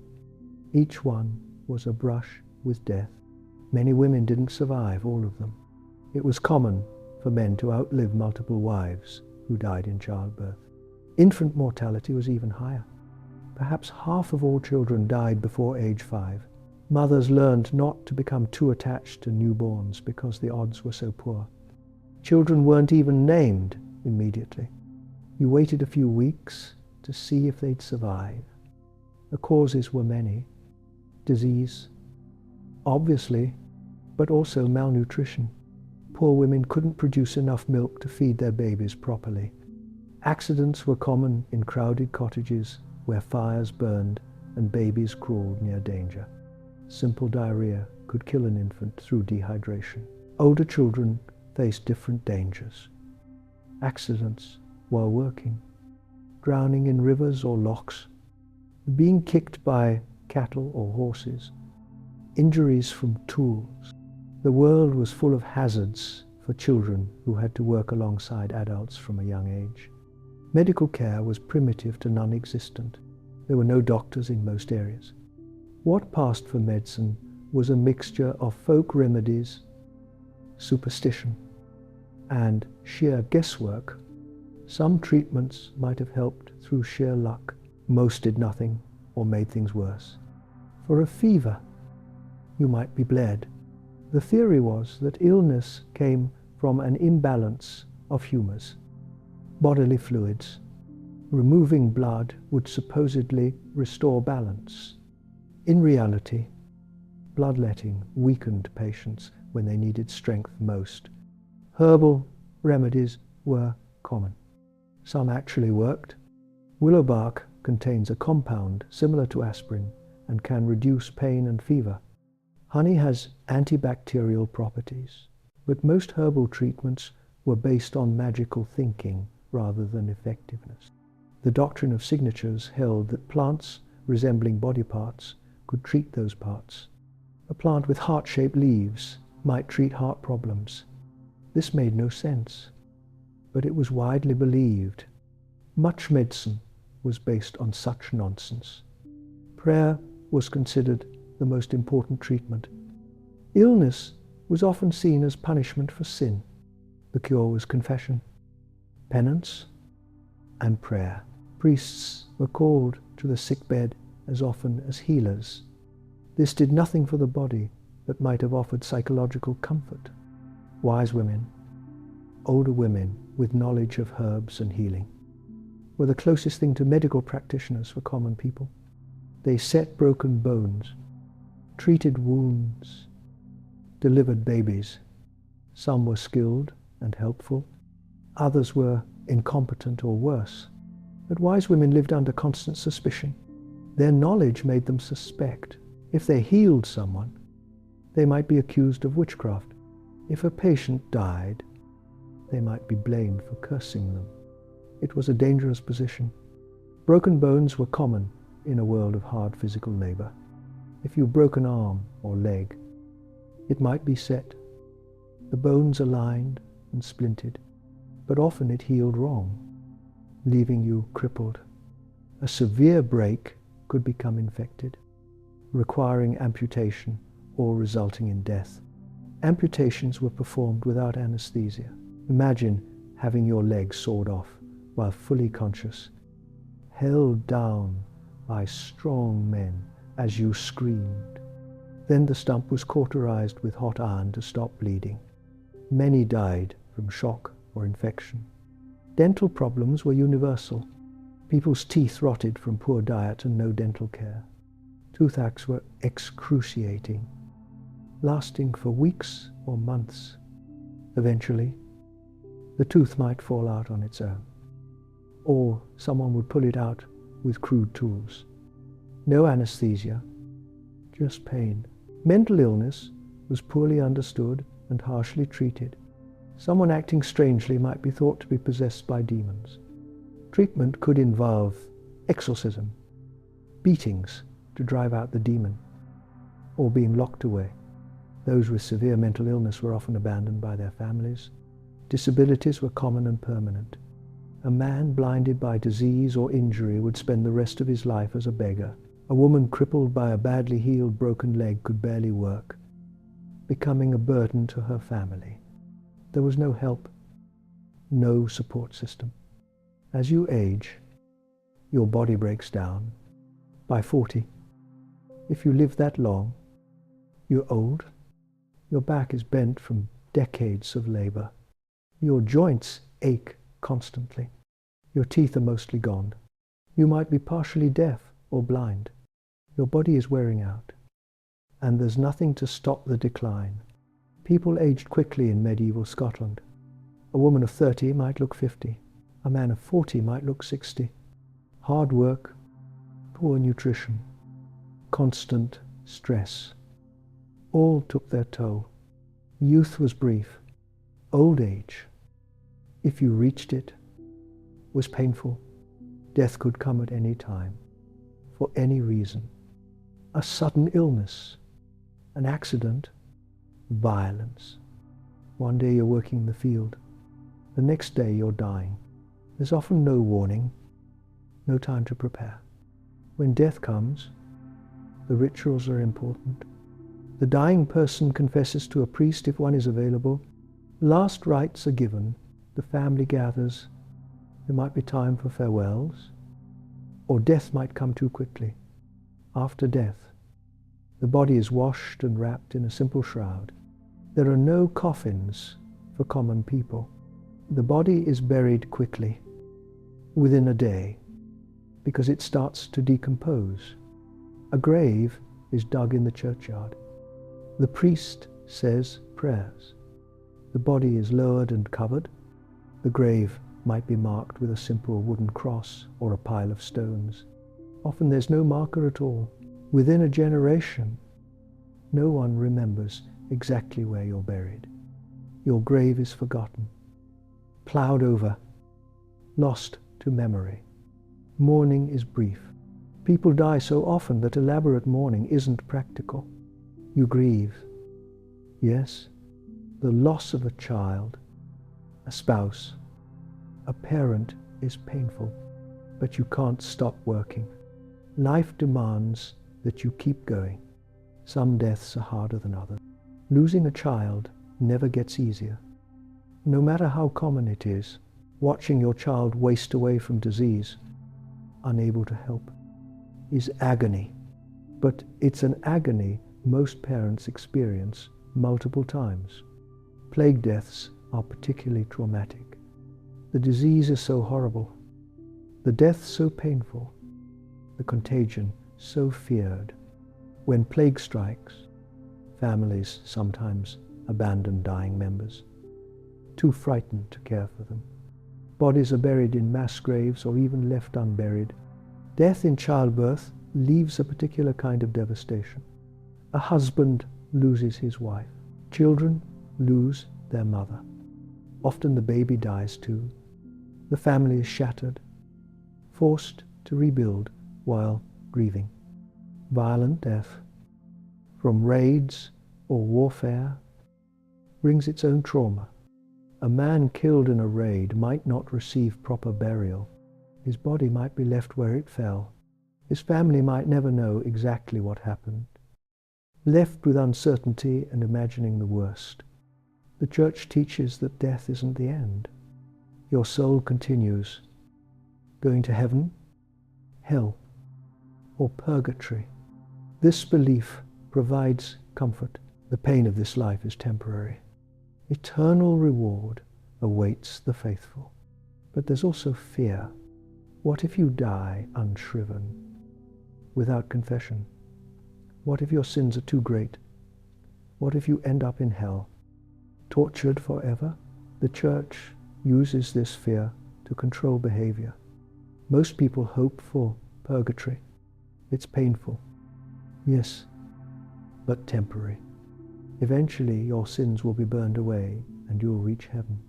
Your family's prayers can shorten your time there. This hope makes death less terrifying. Children are taught about death from an early age. They see siblings die. They attend funerals. They learn that life is fragile, that death comes for everyone. This shapes their worldview, making them fatalistic and focused on the afterlife. You live with death constantly. It's in the cemetery next to the church where you worship. It's in the empty spaces at the table where family members used to sit. It's in the knowledge that any day could be your last. This proximity to death makes life precious in some ways. Small joys matter more when you know how brief life can be. A good meal, a moment of warmth, a child's laughter. These become treasures. But it also creates a hardness. You can't grieve deeply for everyone who dies, or you'd never stop grieving. You learn emotional protection, distancing yourself even from loved ones. It's a survival mechanism, but it makes life lonelier. As evening falls and you prepare for sleep, you're aware that you might not wake up. Death could come in the night. Illness, fire, cold, any number of things. You say your prayers, commending your soul to God. You lie down on your rough bed, feeling the aches in your body. How much longer will it hold out? How many more seasons? You don't know. Nobody knows. Death keeps its own schedule. But tonight, you're alive. Your family is alive. You've survived another day. That's all you can ask for in medieval Scotland. Survival. Day by day. Until the day survival ends and death finally claims you. Sleep comes, bringing temporary escape from thoughts of mortality. Tomorrow the cycle begins again. Work, survival, the constant awareness of how fragile life is. But for now, you rest. There's another division in medieval Scotland, one that shapes life in profound ways. The split between the Highlands and the Lowlands. These aren't just geographic regions. They're different cultures, different peoples, viewing each other with suspicion and sometimes hatred. The Highlands are the mountainous north and west. This is where Gaelic is spoken, where the clan system is strongest, where the old Celtic ways survive most purely. The people here see themselves as the true Scots, maintaining traditions going back centuries. The Lowlands are the gentler south and east. Here, people speak Scots, a language related to English. The feudal system is more developed. Trade and towns are more common. Lowlanders see themselves as civilized, looking down on their Highland neighbours as backward savages. This cultural divide runs deep. To a Lowlander, Highlanders are violent cattle thieves who speak a barbaric language and follow primitive customs. They wear strange clothing, those kilts and plaids. They're unreliable, disloyal to the crown, more interested in clan feuds than the good of the kingdom. To a Highlander, lowlanders are soft and corrupt. They've abandoned the old ways, the true Scottish culture, in favour of imitating the English. They've forgotten the importance of kinship and honour. They care only about money and comfort. Both views are exaggerated, but they contain kernels of truth. The cultures really are different. The Highland way of life is built around clans, kinship, and cattle. The Lowland way centres on towns, trade, and agriculture. Language is one of the most visible differences. Gaelic is a Celtic language, related to Irish and Welsh. It sounds nothing like English to someone who speaks only Scots or English. Gaelic is incomprehensible. The sounds are strange. The grammar alien. Gaelic speakers can't understand Scots, which evolved from Old English brought by Anglo-Saxon settlers centuries ago. Someone speaking Gaelic and someone speaking Scots literally can't communicate without an interpreter. This language barrier reinforces other divisions. Stories and traditions passed down in Gaelic are unknown to Scots speakers, and vice versa. Cultural knowledge doesn't cross the linguistic boundary. This creates two separate Scottish identities. The landscape reinforces the division. The Highland line, where mountains meet lowlands, is a physical barrier. Travel between regions is difficult. Mountains must be crossed. Few roads exist. It's easier to stay in your own region than venture into the other. This isolation means Highlanders and Lowlanders have limited contact. A lowland farmer might go his entire life without meeting a Highlander. A Highland clansman might never visit a lowland town. They are foreigners to each other despite living in the same kingdom. When they do interact, it's often through conflict. Highland clans raid lowland farms, stealing cattle. Lowland authorities send punitive expeditions into the Highlands, burning villages and hanging suspects. This cycle of violence deepens the mutual hostility. The cattle trade is one area of regular contact. Highland cattle are valuable. They're tough, able to survive on poor grazing in harsh conditions. Lowland buyers want them for fattening and resale. This creates a market where Highlanders and Lowlanders must deal with each other. Great cattle markets, called trysts, are held several times a year. Thousands of cattle are bought and sold. Highland drovers bring their herds down from the mountains. Lowland buyers inspect and bargain. Money changes hands. Deals are made. But even these interactions are fraught with tension. Lowlanders don't trust Highlanders, suspecting every Highlander might be a thief. Highlanders resent the Lowlanders' arrogance and sharp dealing. Arguments erupt. Sometimes violence follows. The Scottish Crown tries to control the Highlands, but finds it nearly impossible. The terrain is too difficult. The clans are too independent. Royal authority matters little in remote glens, where the clan chief's word is law. Kings send armies into the Highlands periodically.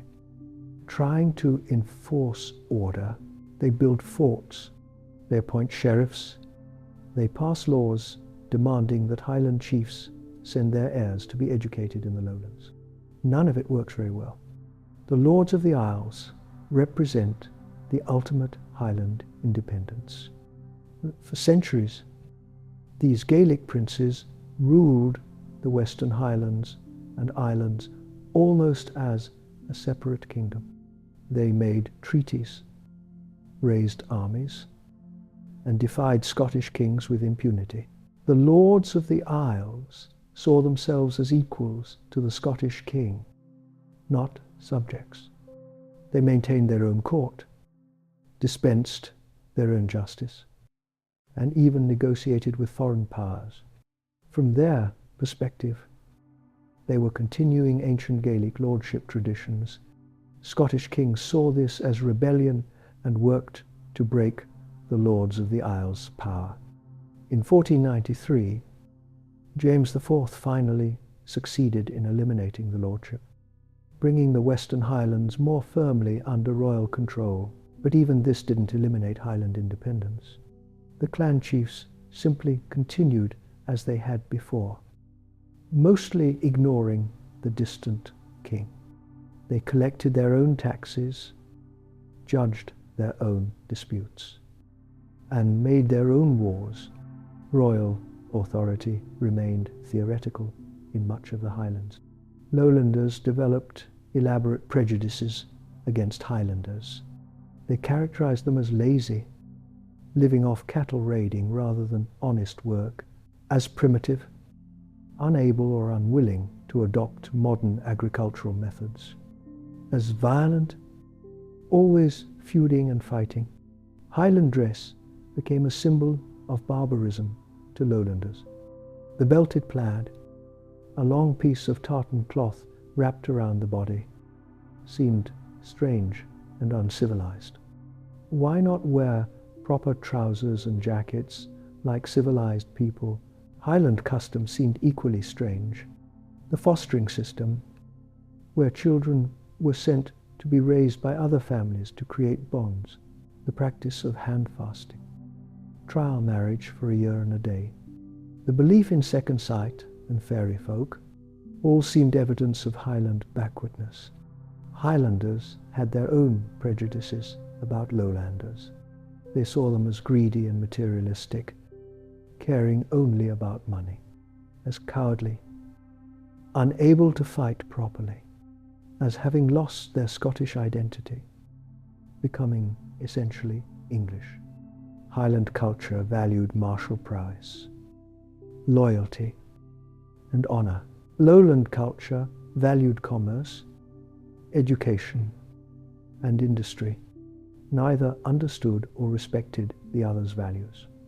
Each thought their way was obviously superior. Religion added another layer of complexity. The Lowlands embraced the Protestant Reformation more enthusiastically. The Highlands remained more Catholic, or at least more tolerant of Catholic practices. This religious difference aligned with and reinforced cultural differences. The language issue became political.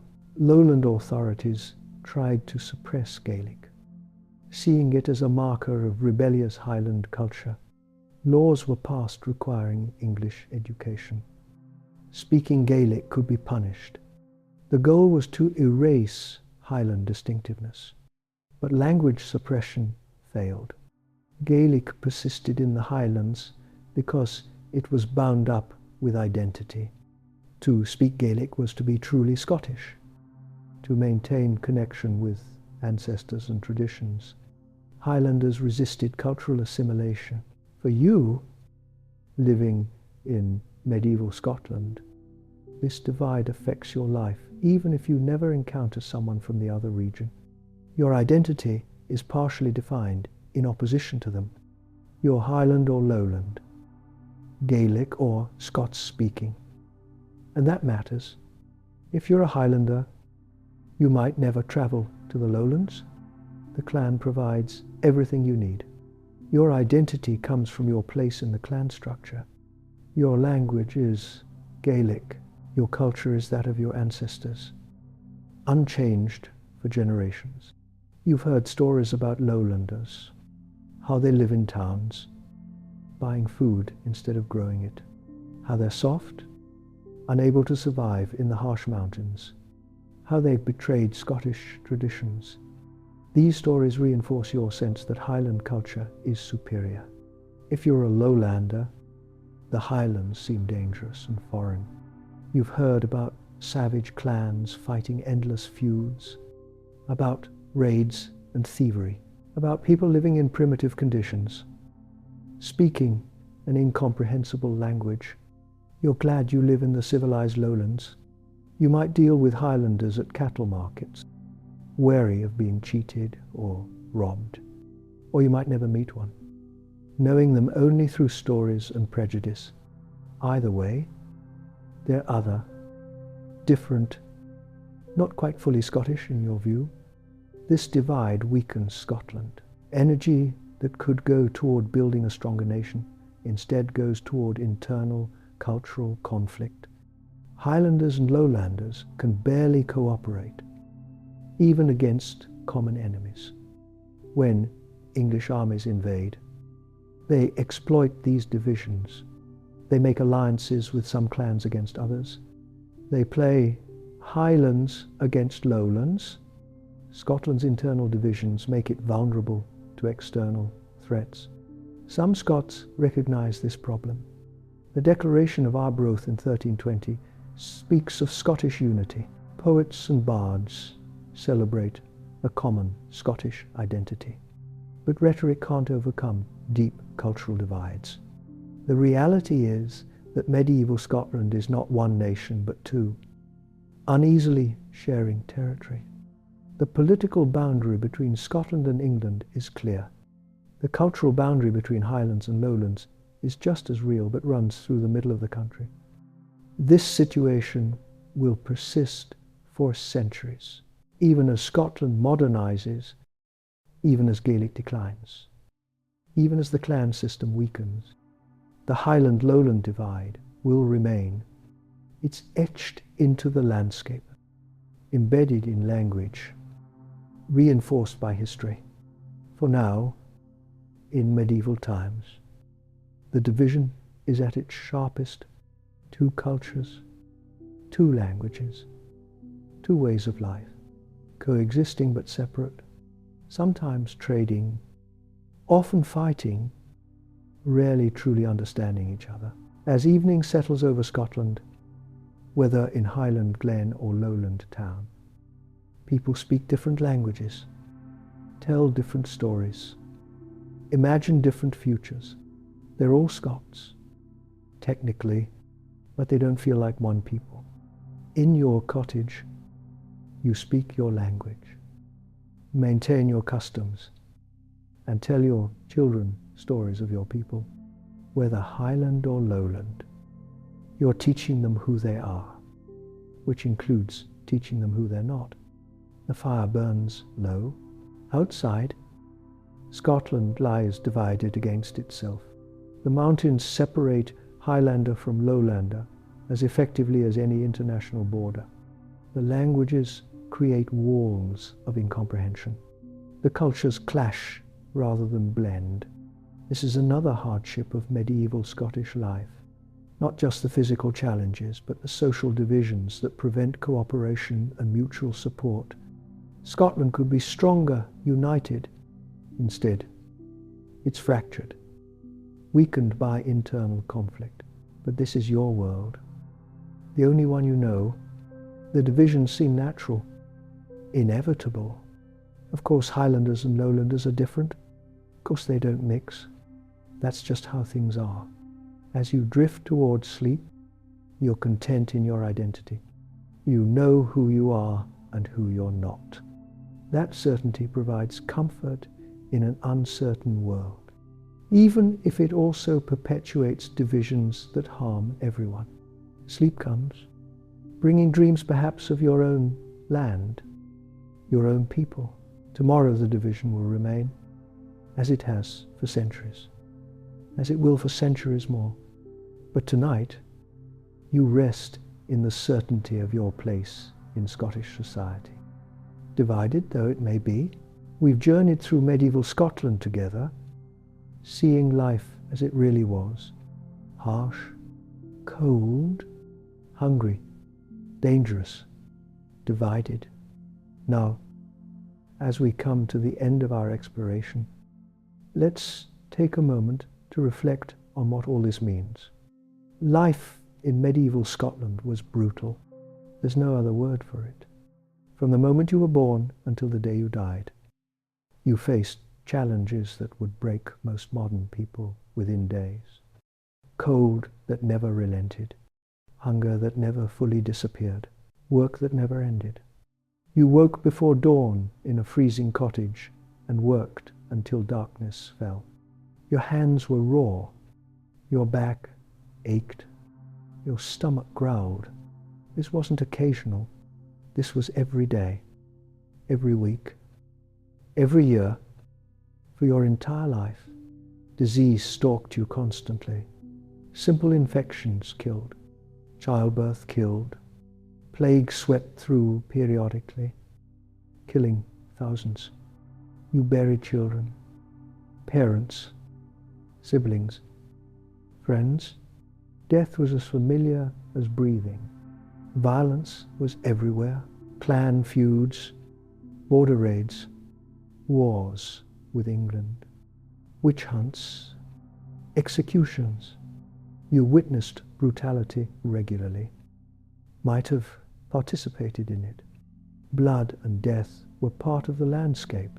The church controlled your life with demands for tithes and obedience. It promised salvation but extracted heavy costs. It offered comfort but also fear.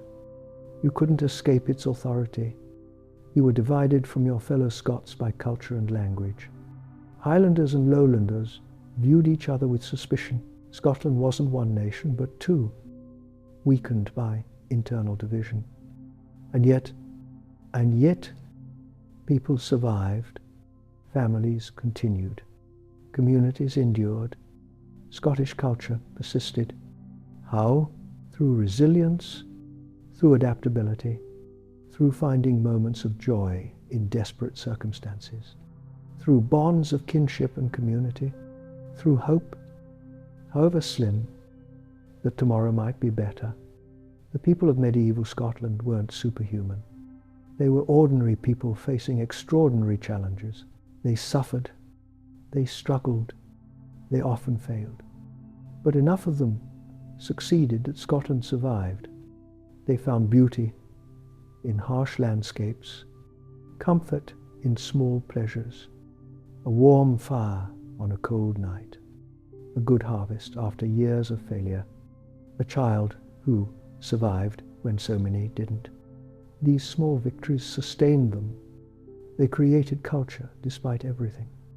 Music and stories, traditions passed down through generations, a sense of identity and belonging that transcended the hardships. These things mattered, gave life meaning beyond mere survival. The clan system, for all its violence and division, provided identity and community. You belonged to something larger than yourself. You had a place, a role, people who would fight for you. That mattered enormously. Faith offered hope, the promise of heaven, of eternal reward for earthly suffering. This belief helped people endure unendurable conditions. Whether it was true or not, it was psychologically necessary. Think about what you've learned. The medieval Scots lived without so much we consider essential. No modern medicine, no reliable food supply, no protection from elements or violence, no education for most, no prospects for improvement. They lived short lives, dying young by our standards. They worked harder than we can imagine. They suffered constantly.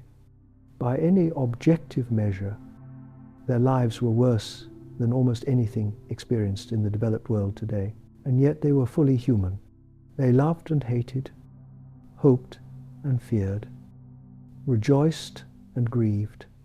They weren't different from us in their emotions, their desires, their humanity, only in their circumstances. This should make us grateful, profoundly, deeply grateful. We live in incredible comfort compared to our ancestors. Clean water from taps, abundant food, warm homes, medical care, safety from violence, education, opportunity. We take for granted things that would have seemed miraculous to medieval Scots. Antibiotics that cure infections they died from. Heated homes they would have died for. Food choices that would have amazed them.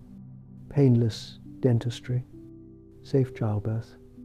Our problems are real. Yes, modern life has its own challenges, but compare them honestly to a medieval Scottish life. We live like kings compared to how they lived. Our poor have resources medieval nobility couldn't dream of. This perspective helps. When you're stressed about modern problems, remember what people endured for centuries, not to diminish your struggles, which are real, but to provide context, to remind you that humans can endure far more than we usually realize. The medieval Scots teach us about resilience. They show us that people can survive terrible conditions through community, purpose, and hope. They demonstrate that small joys matter, that beauty can be found anywhere, that the human spirit is remarkably durable. They also teach us about privilege. Our comfortable lives were built on the suffering of countless generations. Our medical knowledge came from millions who died without it. Our prosperity rests on foundations laid by people who saw little prosperity themselves. We owe them, not just Scots, but all our ancestors who struggled through hard lives. We owe them remembrance. We owe them gratitude. We owe them the responsibility to use our advantages well, not to waste the opportunities they made possible. Think about the women who died in childbirth so that eventually we developed safe obstetrics. The children who died from diseases so that eventually we developed vaccines. The farmers who starved so that eventually we developed better agriculture. Their suffering wasn't meaningless if we learn from it. If we remember, if we use our advantages to build a better world, that's how we honor them. By not taking our comfort for granted, by trying to extend it to others. Medieval Scotland shows us what life is like without the systems and knowledge we've developed. No public health, no rule of law, no social safety net, no education, no protection of rights, no economic opportunity. This should make us value these things, fight for them, protect them. They weren't inevitable. They were built slowly, painfully. Over centuries, they can be lost if we're not careful. As you prepare for sleep tonight, in your comfortable bed, in your warm home, with a full stomach and good health, take a moment, really think about what you have, not to feel guilty, but to feel grateful. You won the lottery of history. You were born in a time and place of unprecedented comfort and opportunity. This isn't your doing. You're just lucky. But you can acknowledge that luck, appreciate it, try to deserve it, and you can sleep peacefully, knowing you don't face the challenges medieval Scots faced. No freezing cottage tonight, no hunger, no threat of violence or plague, no clan chief demanding you fight, no church demanding impossible tithes, just warmth, safety, comfort, things that would have seemed like paradise to people who suffered through medieval Scottish winters, things we should never take for granted. Let the story of medieval Scotland remind you of your blessings. Let it put your problems in perspective. Let it teach you about human resilience and the importance of community and hope. As your eyes grow heavy and sleep approaches, feel the softness of your mattress, the warmth of your blanket, the security of your walls. None of these were available to most people for most of history. You're breathing easy, not laboring for air through smoke-filled lungs. Your stomach is full, not cramping with hunger. Your body is relatively healthy, not broken by decades of brutal labor. You've won simply by being born when and where you were. Tomorrow you'll wake to a new day, full of its own challenges. But those challenges aren't the grinding, desperate struggle for survival that defined medieval life. You have choices, opportunities, resources they never had. Use them well, live fully, appreciate what you have, help others when you can. Don't waste the advantages purchased by generations of suffering. The story of medieval Scotland is over. Those people are gone, dust for centuries. But their story remains, teaching us about the human capacity to endure, about resilience and hope and finding meaning in suffering. Carry those lessons with you. Remember what you've learned and be grateful, so deeply grateful that you don't have to live the life they lived. Now rest, let sleep come gently. Let your mind quiet. Let your body relax completely. You're safe, you're warm, you're fed, you're comfortable. Everything those medieval Scots struggled for, you have. Everything they hoped for, you're experiencing. You're living the dream they couldn't even fully imagine. Sleep peacefully, knowing their struggle is over and yours is infinitely easier. Sleep well, free from the cold and hunger and danger that haunted there every night. The wind doesn't howl through cracks in your walls. The darkness isn't complete and terrifying. The morning won't bring back-breaking labor and constant fear. You're blessed beyond measure. Sleep in that blessing. Rest in that comfort. And tomorrow, wake with gratitude for all you have. Good night. Dear traveler, thank you for journeying through medieval Scotland with me. May your sleep be deep and peaceful. May your dreams be gentle. May you wake tomorrow with new appreciation for the life you live. The harsh Scottish moors are far away now, lost in time. The cold, the hunger, the violence, all faded into history. You're here. Now, safe and warm. Sleep well, sleep deeply. And remember, when you wake, how fortunate you are. Good night.